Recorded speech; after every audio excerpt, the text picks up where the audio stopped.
these are the pieces of hardox.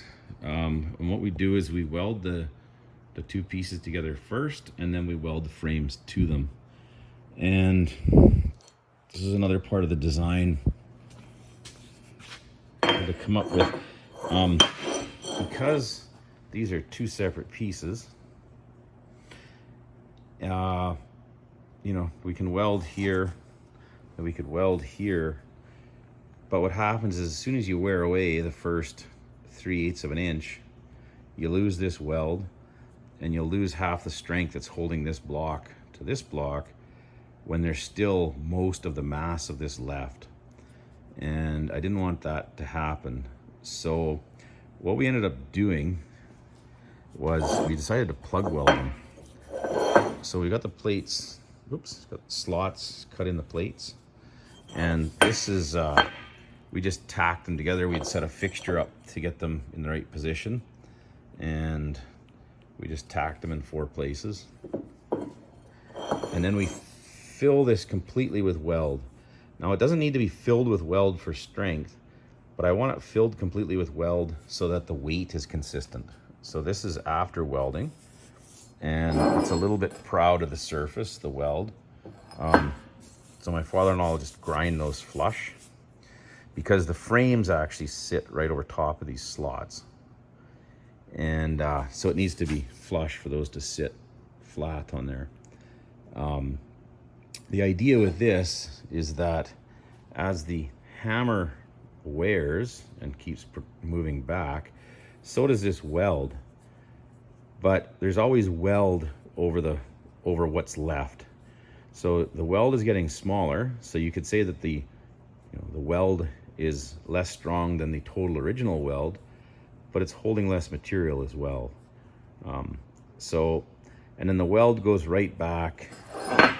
Just doesn't show up so well there, but here you can see the weld will actually come out, start just before the block. So when this last bit wears away, there's still a tiny bit of plug weld.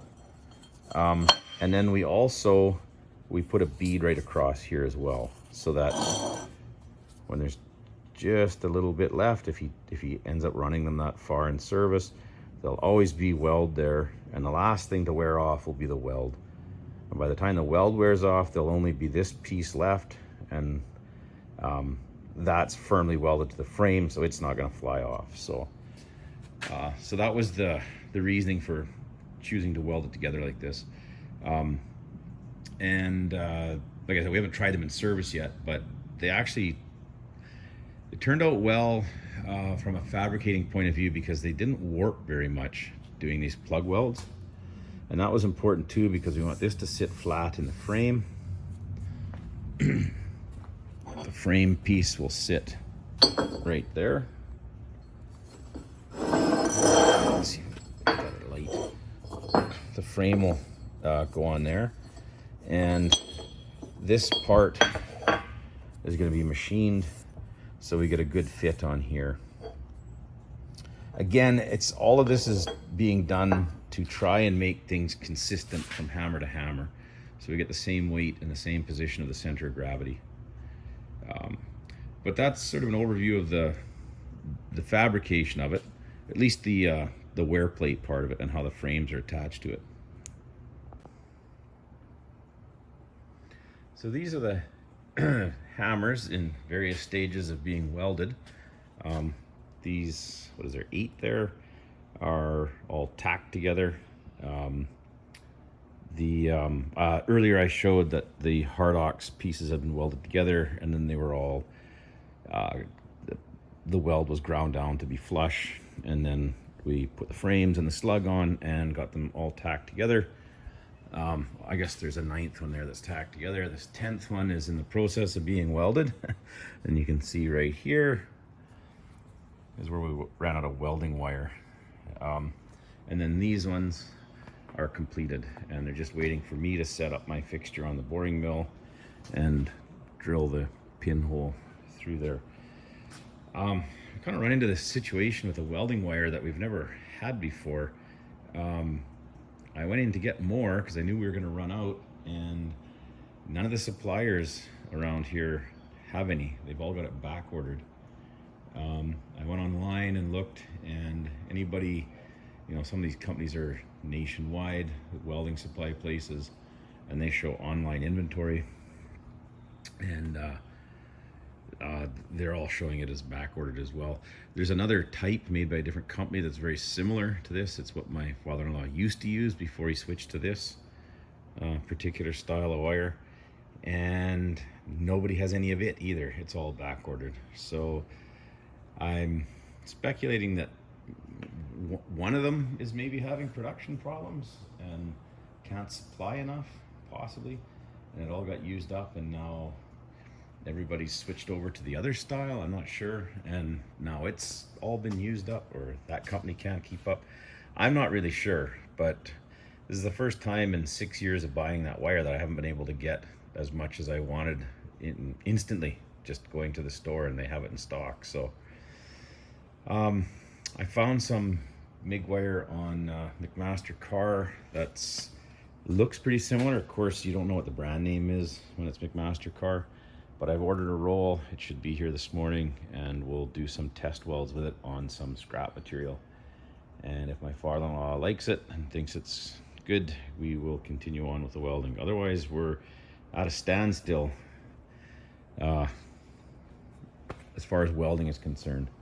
I'll be setting the boring mill up here shortly to drill the holes, and I'll get those done. But hopefully this wire that arrives today will be the right equivalent, let's call it, and we'll be able to finish these off for my customer. Well, true to their word, McMaster got me the welding wire overnight, and turned out it was okay. Not maybe quite as good as what we normally use, but good enough. And we got the rest of them welded up. So all 24 are ready to machine. Now what we're looking at here is the fixture to machine the holes, the pinholes in the hammers. I came up with this sort of on the fly after we welded the first set of 6 hammers up for the trial run. What we discovered was while the warp actually stayed kind of to a minimum on these, it actually has very little warp this way, like almost none. We discovered that we do have some warp in this direction, and that's understandable because these arms are only being welded on one side, and that's going to create it's going to create an opportunity for that to sit properly, to pull and cause warping. Now you can see it's actually not that bad, but it is there, and it's in the bad way. It's in the way that creates like a rocking chair effect, and that's not a good situation to be in when you're trying to hold a part in a stable manner, in a consistent way, so you can put the holes in the same spot every time. So what I came up with to allow us to overcome that warp, which when the part is sitting in the fixture is like this, is that I supported it on 3 points. So an equal amount of it sits on here, as sits on here, and then a little bit at the back, right in the middle, sits on this piece. Now this shoulder and this shoulder are all at the same height, and I'll just put the block on, put the hammer on, I mean. So when that's on there, I'm trying to wiggle it back and forth in a direction that it would rock. There's no movement, and you can't hear any contact from rocking. So it's very stable. And again, the reason is because the contact point is here, and the contact point is down in there, and those, because it's actually warped pretty consistently. Those points will hold this actually fairly level. And then at the back end, we're in the middle of the bend, and it ends up with 3-point contact, which when you hold something on 3 points, it won't rock anyways. So this 3-point contact and touching at the same distance in from each side does two things: prevents rocking and holds it so it's not like this or this. The one thing we will get is we may get a slight tip forward. It's very minor though, and that's simply because the contact point here is at the bottom of the warp, so it can raise this up relative to the contact point out here. It's pretty minor, and again, it's just like before, it's going to affect the vertical distance to the center of gravity, which has a negligible effect on balance.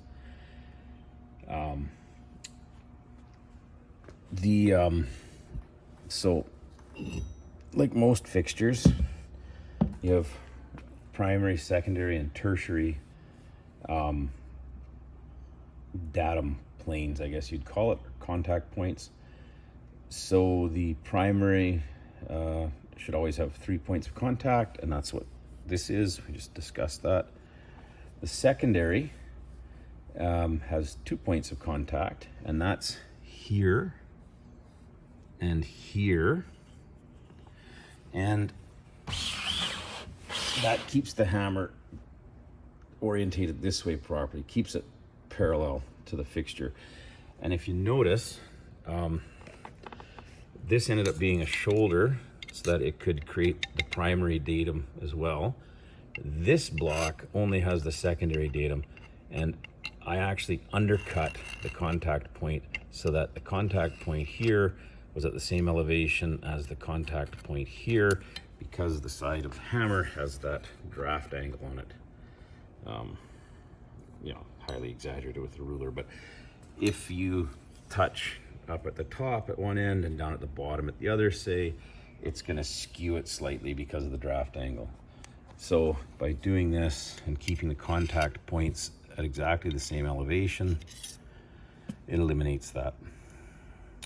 And then the tertiary datum, or the third datum, is this shoulder here, and that just gives you the position front to back so that the hole is positioned in the correct location this way.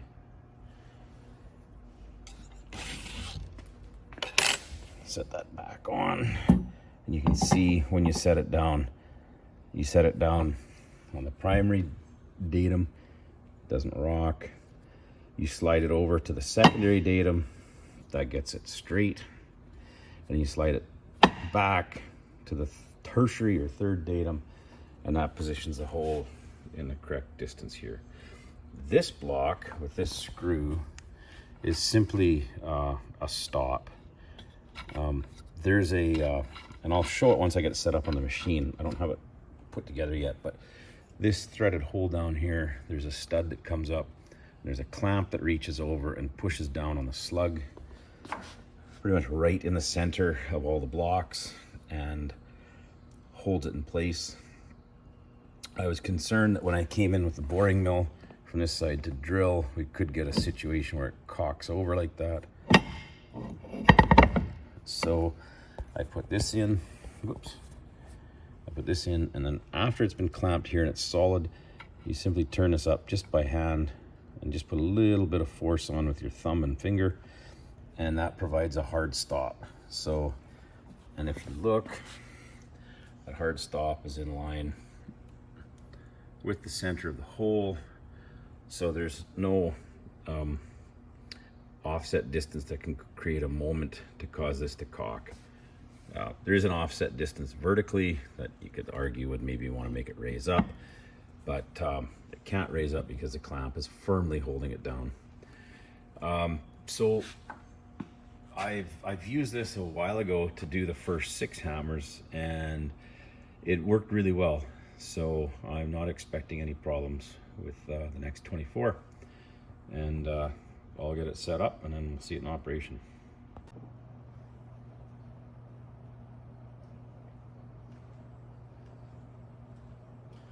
So this is the final setup for holding the hammers to drill this hole. Obviously this is one I've done already. I was just using it to test fit the clamps and stuff. It consists of the fixture that I showed earlier, and I positioned on the table with a couple of slot blocks that I made, and those do two things. One, when I butt the fixture up against it, and when I built the fixture, I made the surfaces that hold the lock parallel in this direction. I made them parallel to this edge of the plate. So what happens is the slot blocks align this edge of the plate with the table travel, and that ensures the locks are parallel to the table travel as well. Ultimately, to make sure that the hole, when drilled through, is square to that direction. But the other thing the slot blocks do is they provide a, I'll show you what they look like from the side. They provide a positive stop.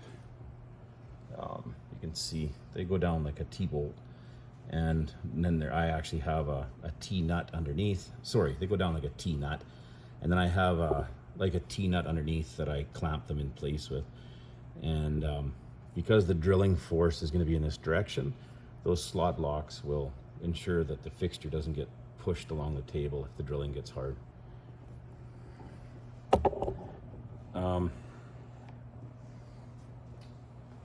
So I've shown how it fixtures the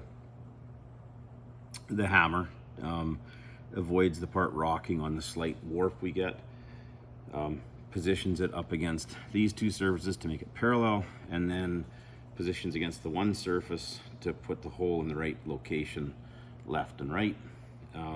This is the clamp, and it's one of my homemade U-clamps that I made, and then I just used a stud. The clamp isn't perfectly level, and neither are these surfaces necessarily. So I have a swivel on here, and I need to tighten that swivel up. But anyways, what you do is it just comes out like that, and you can remove the hammer and then place the next one in.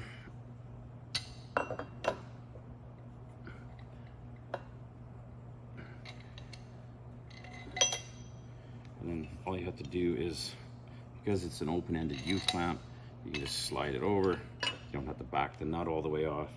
And then I like to position it pretty much in the middle of the blocks here. And that violates one of the sort of rules of clamping, which is never clamp over air. The point, you should be clamping directly over support so that the part is being pinched, not flexed. And definitely there is air under this. However, this assembly is, this weldment is so thick and heavy that there's no way I'm going to flex it to any degree by tightening this down as much as I need to hold this in position.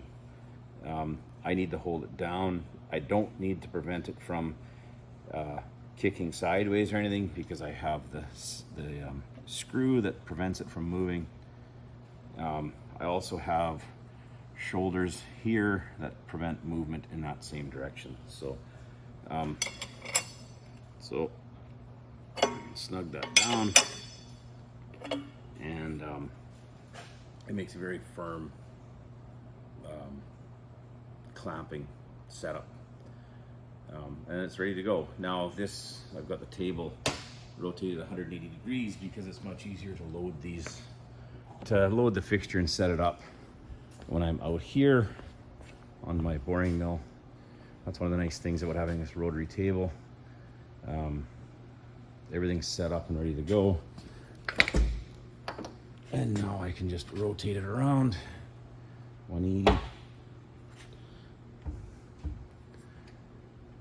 Index it on the locking pin, and then clamp. And now And now it's presenting the face I want to the spindle, and I can drill this without worrying about it sliding or moving, and that all 24 of them will have the hole in exactly the same position.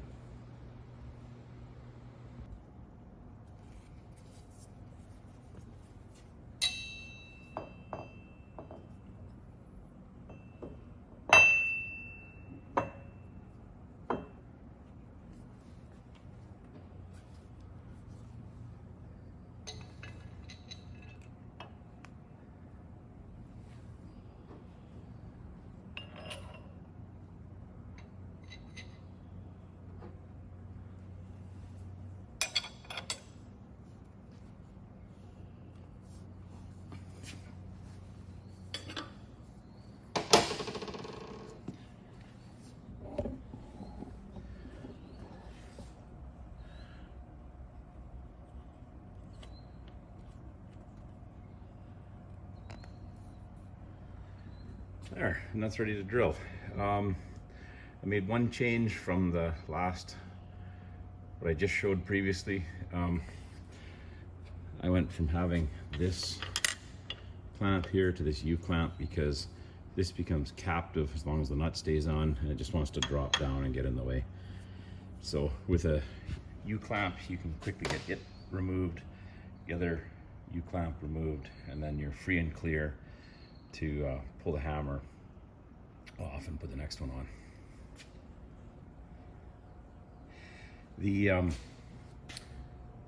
are the tools. Well, one of them is in here. I've got my center bit for spotting the hole there. And then I drill through both sides with this. It's a split point bit, so it's somewhat self-centering. Doesn't need to be to get through the first frame because I've center drilled it. But when it gets to the second frame, there's no center drill mark. So combination of being supported right about here by the first frame and the fact that split points tend to center better than regular points, it puts the second hole in right on location. And then I switch to this, and the finished hole size is 1 1/16", and I have a reamer for that. And this is a 1/64 of an inch under 1 1/16", 1 1/16". So I'll drill it out with that, and then ream, and then other than deburring, the holes are done.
part of the operation that isn't the smoothest. Just that the drill swerve packs in between the frames when you drill that second frame, but it doesn't take long to get out.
There, that's the finished hole. Not sure if it shows up that well on camera, but it's feels nice and smooth, as you'd expect from a reamer, and right on position. So that's one hammer. I got about 23 to go.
think if he wants a second set of hammers in the future, I'm gonna buy myself a spade drill to do this.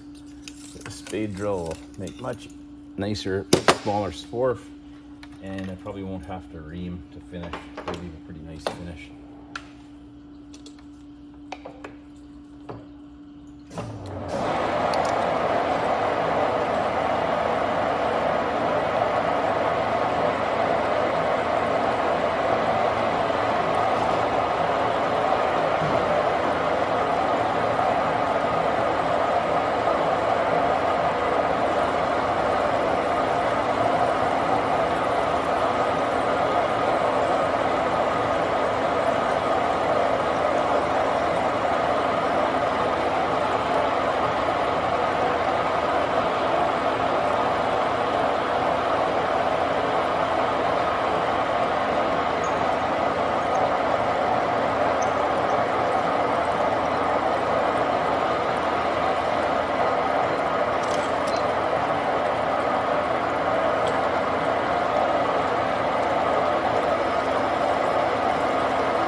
Completed.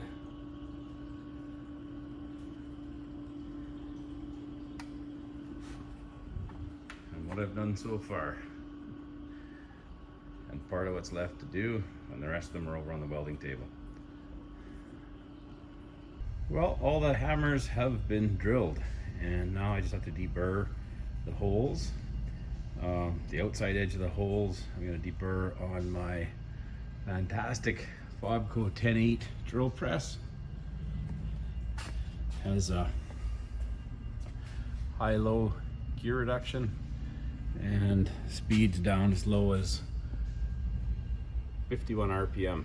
It's a really nice drill press for deburring. It's what I use. It's what it gets used for most.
I don't have a machine that will deburr faster than that in my shop. You know, the milling machine or boring mill, to go back and deburr a hole with a countersink, you have to use the readouts. And this is just so much faster. You set it on and get it close, and it just pulls it into center. and it does a nice job because you can go slow with this drill press.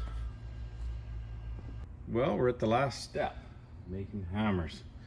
They've been, holes have been deburred, and I've washed the hammers because they had sticky residue on them from machining the holes from the coolant, and I had to grind the inner burr to get rid of it, and I ended up with a bunch of grinding dust all over them, stuck in the coolant residue. So I gave them a quick wash with hot water, blew them dry, and now they're at the point where we can weigh them. And that's what this setup is. I've got a scale, and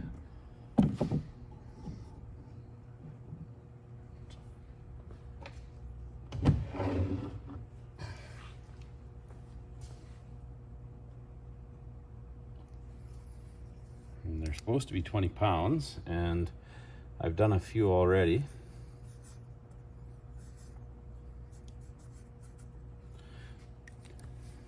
And haven't. One was 19.9, but so far I've got 5 that are 20.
Wow, these are turning out pretty consistent. Very happy with that.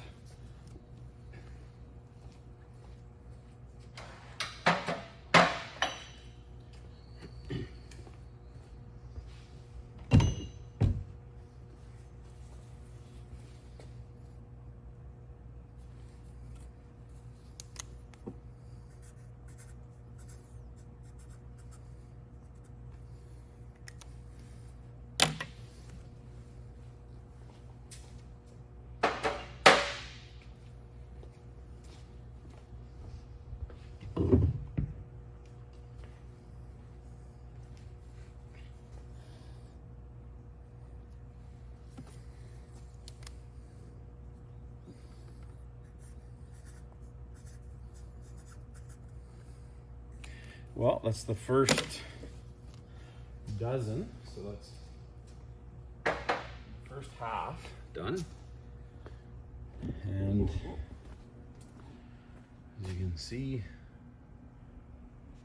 all but one is 20 pounds. That one's 19.9. So I'll bring you back when they're all weighed, and we'll see how we did as a group. So in the end, of the 24 hammers that were made in this batch, 22 of them were 20 pounds, and those two there are the only ones that were different at 19.9. So that's very consistent. That's better than I thought it would be. And those numbers match the first 6. The first 6 we did for the test fit, 4 of them weighed 20 pounds, and 2 weighed 19.9. So fortunately, they divide into even numbers, and therefore the 4 hammers that are 19.9 will be able to be placed directly across from each other in pairs, and the remaining 26 hammers can also be the same across from each other. So it should balance. And the next step now is to deliver these to the customer, and hopefully in the next few weeks or so he'll install them and we'll get to see a test run. I think that'll be the end of, that'll bring an end to part 2, and with any luck part 3 will be the testing, and we'll see how they perform. Thanks for watching. Bye.